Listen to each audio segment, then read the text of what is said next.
Hi, everybody. This is Craig Hardesty with Out on Film, and I want to welcome you to our Out on Film in Conversations series. And today, I am really thrilled to have the director and two of the subjects from the documentary series Trans in Trumpland, which follows 4 stories in 4 states about our trans siblings living their lives in places where most of us, I will just say it, are not brave enough to go. So I'm going to have hats off really to all of you who are living your lives in places that are maybe less than ideal, but I'll talk about that. So I want to introduce the director, Tony Zosherafatain. Welcome and thank you for joining us at Out on Film. And we have Ash and Daisy Marquis. Thank you both for joining us. So Tony, I want to start with you. In your introduction, you say you started on this journey right as Trump was elected. Tell us a little bit about how you found the people that you ultimately ended up interviewing for this project. Yeah, sure, Craig. So as you mentioned, finding the subjects was a journey in itself. I feel like that was almost like a road trip. And even before I got to the actual states that we filmed in, that kind of felt like a journey because it took a good like 6 months to a year to really find 4 amazing subjects, including Ash and Daisy. And I really want to credit a lot of the online communities that we as LGBTQ people form, especially when we don't have the support of our own families. We find each other on YouTube, we find each other on Facebook, especially young people these days. I know TikTok is a thing now. So I found Ash and Daisy online through someone, I think it was maybe GLAAD or a group like that I was like, hey, does anybody know a trans youth in North Carolina and a supportive parent? Someone connected me to Ash and Daisy. I was like, okay, really? That's awesome. It shows the power of how much we all come together and support each other. And the other 3 subjects in the series were also, I found them through Facebook, Instagram, and one of them was like a loose kind of acquaintance that I had met in Texas. That was Rebecca from the 2nd episode. So right after Trump won, I knew I had to spring into action and find 4 good people and go to these like really conservative states. And so for Ash and Daisy, what made you think now is the time to tell our story and want to tell it here with Tony? And Ash, I'll start with you. I think that we were introduced to this opportunity and we talked about it a little bit and decided that it was worth being public about our story to like help promote visibility in the trans community and to help like forward the movement of like acceptedness for trans people or exception and yeah. And Daisy, as a parent, how did you come to make this decision to say now is the time for us to tell this story?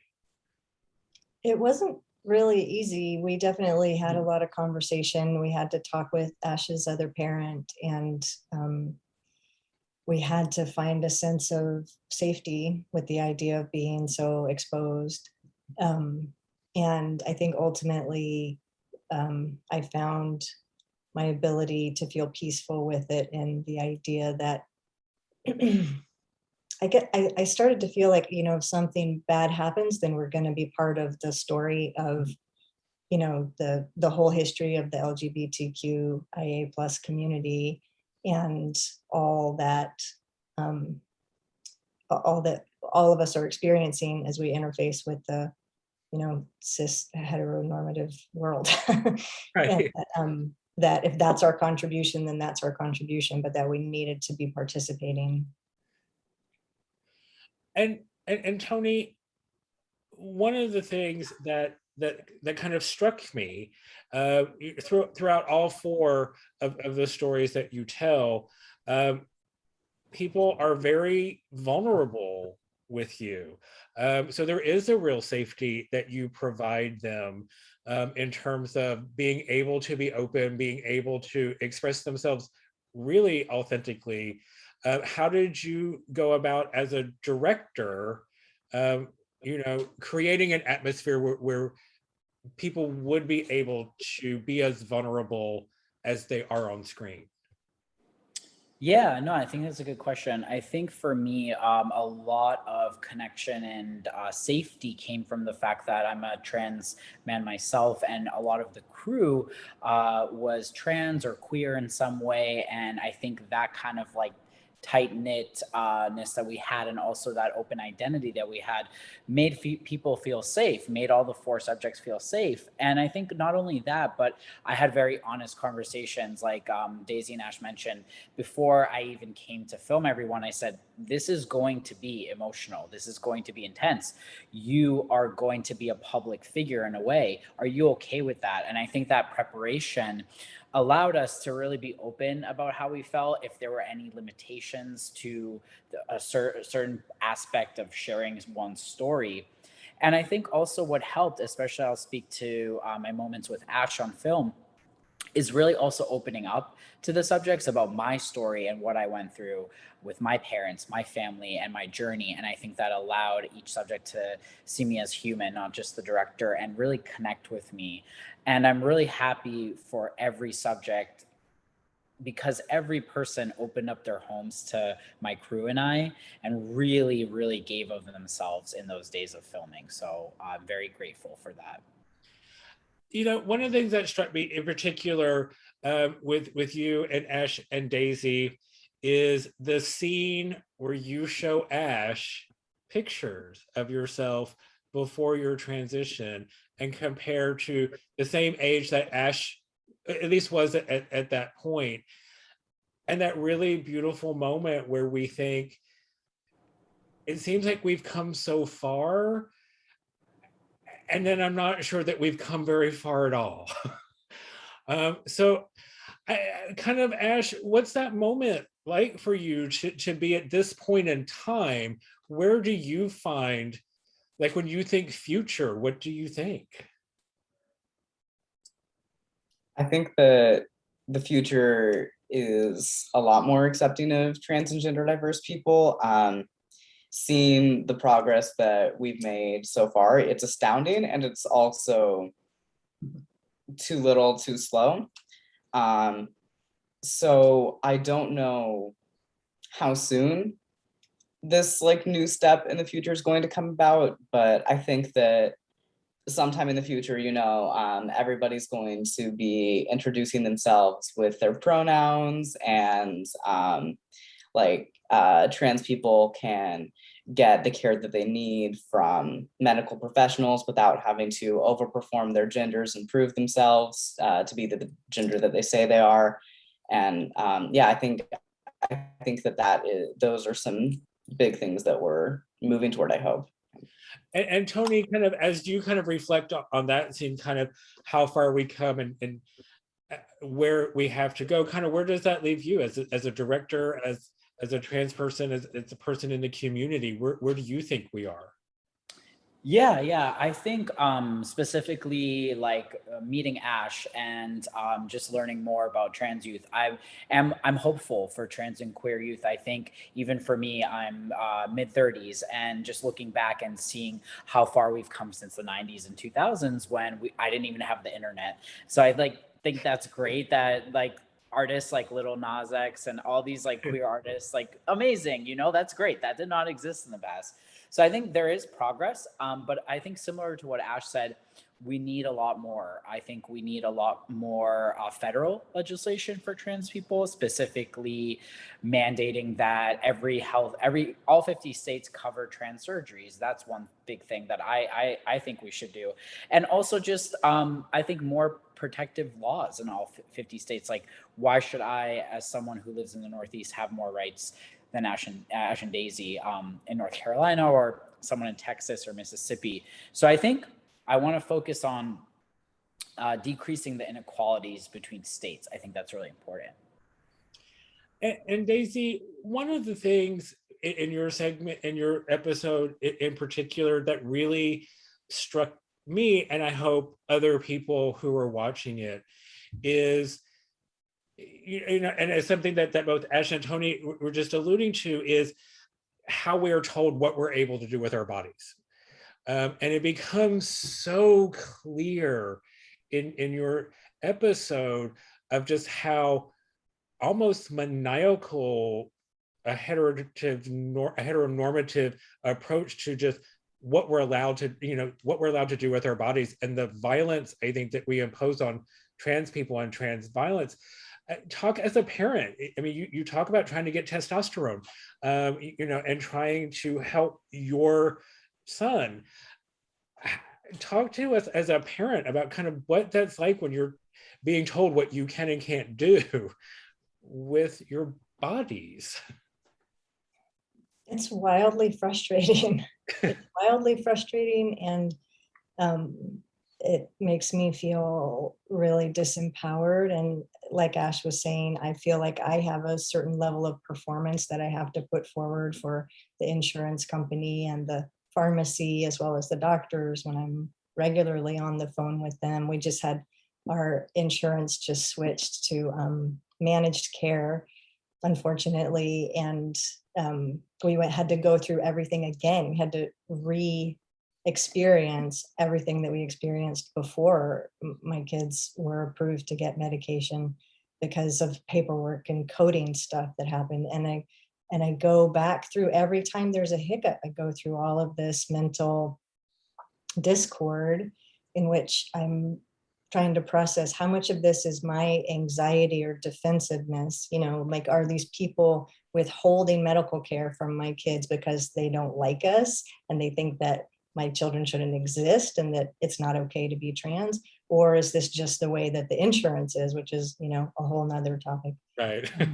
And it's just a constant everyday struggle to find the care that will actually support them without harming them at the same time that it's supporting them. Just it's a lot to navigate. I think it's hard for people who aren't doing this to understand how consuming it is, to have to face the system every day.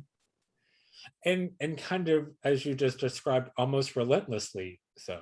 It's relentless. I mean, as a parent, kind of as I asked Ash and Tony, kind of where do you see things? I mean, as you're just navigating a whole entire system over and over again, do you see things getting better, or are we still in a kind of structure that we're still kind of stuck with at the moment? You know, when Tony and the crew were here in November, I think I would have said, it's getting so much better. And then, you know, like April happened and the country was flooded with anti-trans legislation, and it was just horrible. It felt like we were being beat up mentally every day for a whole month. And of course, it's still happening. Yeah. We're privileged because it's not actively happening in North Carolina right now, but I keep wondering, like, are they gonna try to sneak it in like they're doing in Texas? Right. Watch all the time. So they just tried to sneak in that sports bill in North Carolina. Yeah. I didn't know about that. But I knew, you know, part of me is just like, I know they're gonna do it. We have to keep an eye on them. And I tend to think like we're living in a progressive place because we're not in Texas. Right.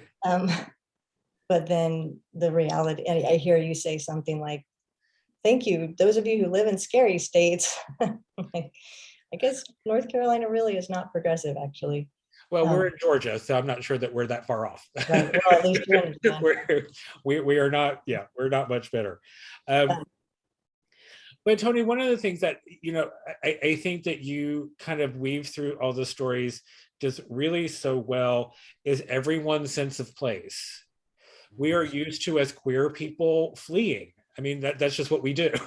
For the I mean, so many of us, we grow up places, we flee to a big city, you know, and try to find, you know, our tribe, our people.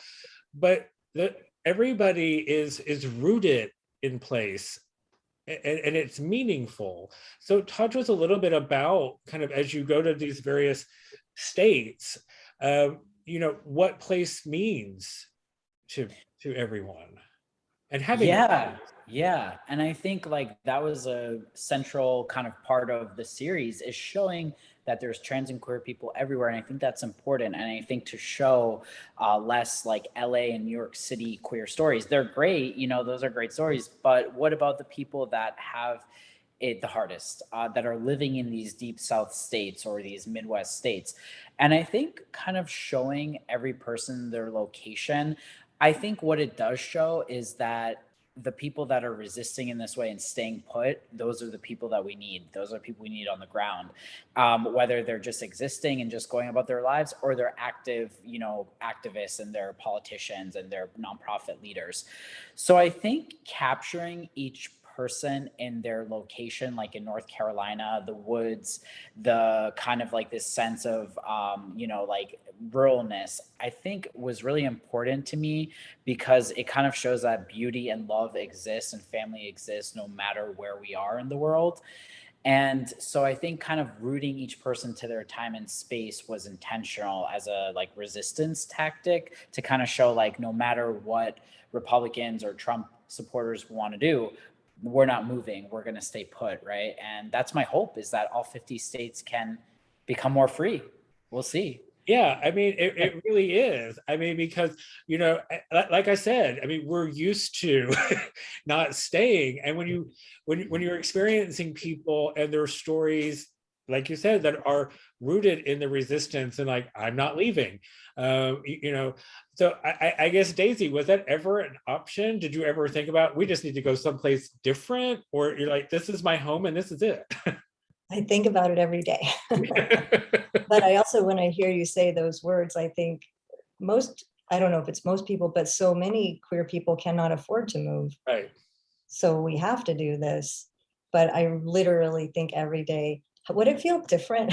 Would it really feel different if we lived somewhere else, or would we still be dealing with individual ignorance and prejudice, But I get the feeling that if we went like to the Pacific Northwest or the Northeast, there would be just a tonal shift that would allow us to relax in a way that we're not able to. And so when you say that, just kind of expanding on that, and as Tony just said, we don't have to leave. I mean, we should be able to stay wherever we want. What would you like people kind of watching your story in your place kind of really walk away thinking, yeah, I mean, I think that there is a bravery to it. I think that there is, just a real beauty to it as well, to have to be able to, and especially for people who, like you said, are not able to readily leave. Kind of, what would you want people to kind of take from your story about being able to stay where you are? That mutual aid is real, and that we're here for each other, and that's the way it's always been. And no matter what the government throws at us, we're going to take care of each other. And Ash, what do you think? I think that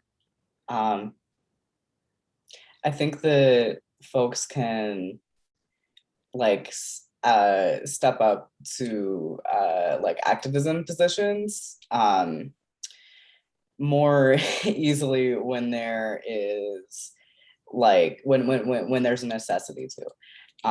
So I do think that there's a lot of power in staying in places where there's like a lot of prejudice, because then the word is getting out more, people are resisting more.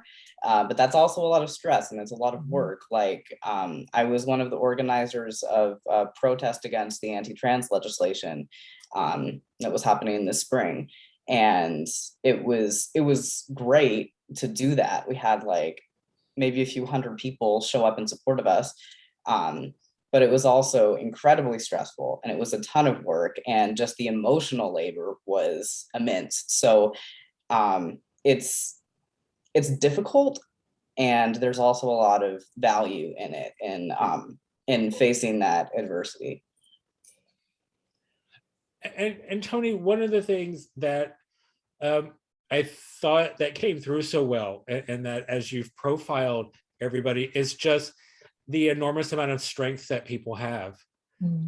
Just an enormous amount of strength, just to, like you said, to carry on every day, think about leaving, not think about leaving, but just the strength to make places better. And did that, how did that evolve kind of as you were capturing people on film, to get those moments with each one of them to just demonstrate just how strong everybody is? Yeah, I think before filming, I did not expect to find such good support networks that everyone had, and like the love that they still have. And I think that was the most shocking thing, is really just the personal aspect and seeing how strong everyone is, but also seeing how, like Daisy and Ash have mentioned, like people take care of each other. Like even, for example, North Carolina, like going to the Taekwondo studio and connecting with the instructor there and seeing that that support is there for Ash. Or in Texas, realizing that Rebecca had such an amazing mother who overcame her own prejudice as a very Catholic woman. Those are moments that stuck out that I didn't expect to find. And I think really it kind of speaks a lot to the fact that maybe there's these moments that the media doesn't cover in these states that are filled with these laws, that maybe could kind of break down some stereotypes and show, like, you know, trans people are your neighbors, they're classmates, they're your church attendees and whatnot. And I think those moments really kind of spoke to the power of the human spirit to just go on and overcome bullshit. Oh yeah. And it is that care that everybody has for each other. And even Ivana, you know, kind of like, I wanted to say almost like the mother of Mississippi, who would take anybody in. You know, and we see that so much in our community, that we do watch out for each other and take care of each other. And it is such a source of strength and belonging that I think you're right, that we don't always get to see from media coverage. You know, that just doesn't, whether they can't see that or they just want to paint everybody as victim of circumstances, where you can have, you know, circumstances that can be tough, but it doesn't mean you're victimized by it. And I think you just really showcase that so incredibly well, to make us feel that for everybody. So I'm just going to give kudos to you. It's a beautiful moment. Thank you. Yeah, it wouldn't have been possible without like Ash, Daisy, Rebecca, Ivana, and Shane just like opening up so much, because I feel like if it wasn't so personal and we didn't share as much as we did on the road, like it would have felt kind of more newsy and more sterile. So yeah, I was just happy to like have those moments of like tenderness and beauty with every person. There were a lot of tears too, like behind the scenes that we kept off from the edit. Okay. Yeah, those made it into the bloopers. So. Okay. Ash, tell us, what is school like now? I'm assuming you're still in school? Well, actually, something great that happened this past year in the school system in the state was the system that showed my dead name to the whole school and pretty much outed me. They got a whole revision to their system where they are now going to be displaying students' chosen names instead of their legal names, which is excellent, especially for some of my classmates who are trans and non-binary and haven't had legal name changes yet. So that is a huge victory. And school is also just so weird from COVID. I could not tell you how much change is like from changing views and how much change is from the global pandemic. So, but that is, I mean, that's fantastic progress, that people are at least acknowledging that we have choices, and that, you know, you have control over your name, your life, and people, it makes me very hopeful that people are becoming respectful of that. I mean, that is a very much a big step in the right direction. As you kind of have gone through this, Daisy, I'll start with you. Is there anything that as you went through this process that surprised you? The process of filming? Filming and kind of going through this whole, the series of making this and kind of talking. Is there anything throughout this that surprised you? I just didn't expect that. I didn't know how powerful it was going to be to spend time with the film crew. Okay. That being with joyful, creative, out trans folks, I mean, it just kind of filled our lives up with hope, and that's carried forward to now. And then also a couple of times, Ash and I have had the opportunity to take part in virtual like support group meetings in a couple of different places around the country. And I also didn't know how good that felt because I'm a real introvert and have not been ever in some kind of support group environment. Ash has some of that, but that was really wonderful, connecting with a larger community in such a sweet way. And Ash, kind of what effect has this had on you personally? A young man kind of, making your way in the world, and you've brought your story to everybody. What kind of effect has this had on you? Well, since this, I have had a few opportunities to speak with the press on the anti-trans legislation, and I felt prepared for that. So I felt like I could bring more to the table in those discussions, and I think that that has hopefully a positive ripple effect. And I've also just been, my activism, I feel, has definitely gotten a boost from participating in Trans and Trumpland. I feel more comfortable being active and taking leadership positions in activism. And Tony, you say throughout, this is your journey too. And this is a journey that you took. Are you surprised by anything about where this journey took you that you just really weren't expecting? Honestly, I'm gonna throw it out there. I did not expect the series to get bought and distributed, and I wish it could have been Netflix or Hulu. It is what it is, but we got a deal, and I think that was really cool to experience that because we were able to, all of us, reach our family and friends, the wider public, and really just get it out there, because I think usually as a filmmaker, your goal is an awesome festival circuit, but then you want to get distributed. So I didn't expect that. And kind of just going back to what I learned as a person, as a filmmaker during this journey and meeting every subject, is that I walked away feeling very positive.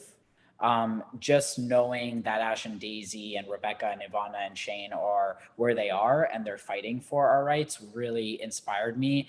And honestly, I wouldn't mind doing a follow-up documentary in a few years, pending climate change. I don't know what's going to happen there. Who knows?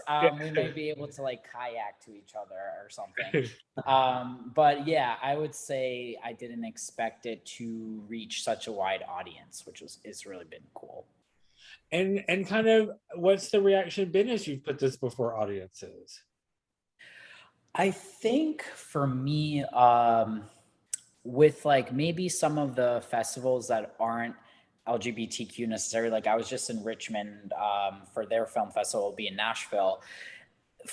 I've been happy to see that there's been such a positive response. There was a gentleman that came up to me who's cis and straight, and he was the title kind of didn't interest me, but I came and I learned a lot. And they watched Ash and Daisy's episode, and they were I really felt like I could resonate with their story, and that made me really happy. So I've received some responses like that of people that weren't my target audience saying, oh, okay, yeah, I learned a lot and I really liked it. So it's been good so far.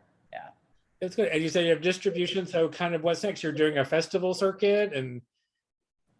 Yeah. So Out on Film is part of our festival circuit. We were allowed by our distributor to also do festivals. So, Out on Film, Nashville is coming up. There's a festival in Texas and some other film festivals. And I'm trying to do a season 2, which would focus not on Trump, thank God.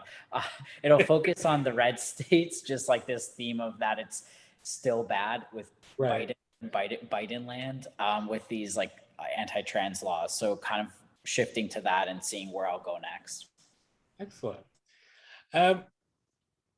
And talk a little bit, we talk a lot about out on film about representation and having queer people in front of the camera and behind the camera.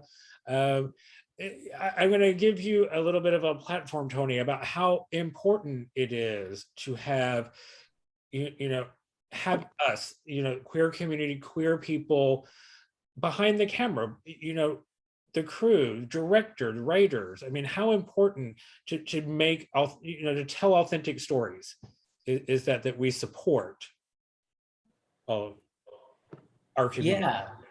I think what comes to mind right away with visibility is like there has been a trend, and it's getting better, where cis actors would play trans characters. And I think that's really changed, like, for example, shows like Pose, where there were trans and queer people behind the camera and in front of the camera in key decision roles, like Janet Mock, for example, being one of the producers and I think also writers. And I think what happens is when you have queer trans people telling our stories and also involved in key roles, whether as producers or directors, I think it allows for more authentic storytelling because you can be a decision maker. And in the edit room, for example, you can say, no, that doesn't work. That's not authentic. That works, right? And I think that's something that I think Hollywood should keep shifting, and maybe eventually even more executive directors or studio executives can be queer trans, because that's ultimately where the decisions are made. And I just want to keep seeing more of this content. I think especially for trans masculine and non-binary stories, we still need a bit more on the big screen. And yeah, excited to see where people go. Right. Yeah. And Daisy, as we start to wrap up, I want to, parents who may see this, what would you say to parents generally about your experience, kind of what you wish for parents, both who may have trans feminine, trans masculine, non-binary children, but also who have, cisgender children? I mean, what's a message that you would want to give parents just as we're navigating through this life? More than anything, to believe your children and to know that children understand who they are from the young, even before they can talk, probably. They understand who they are, and they're trying to reflect that to you all the time, and you just really need to listen and believe them. And for every child, of course, I wish for them to have a space of acceptance, the experience of acceptance. And for the cis parents, as a side note, I want to say my children aren't going to infect your children, and to not be afraid, and that we pose no threat to you. And Ash, as you've gone through this experience, the experiences that you describe in school and kind of where you are today, if a young trans masculine kid is watching this, what do you hope he would learn from you? That it is completely okay to be yourself in school and to bring your authenticity to a school environment, even if it's met with some pushback and you have some adversity you have to deal with there. It's really important that you stay true to yourself, because there is so much joy in letting go of societal norms and expectations as much as you can to embrace your true self as fully as possible. It's hard, but it's very much worth it. So I want to say thank you to all of you, Ash, Daisy, Tony, for sharing your lives with us, your stories with us. And we are very grateful to be screening this film at Out on Film. And I think our audiences, I think it will really resonate. And I want to thank you all for enhancing that experience for our audiences by talking with us today. So thank you all very much for joining us. Thank you. Yeah, thank you. Thank you.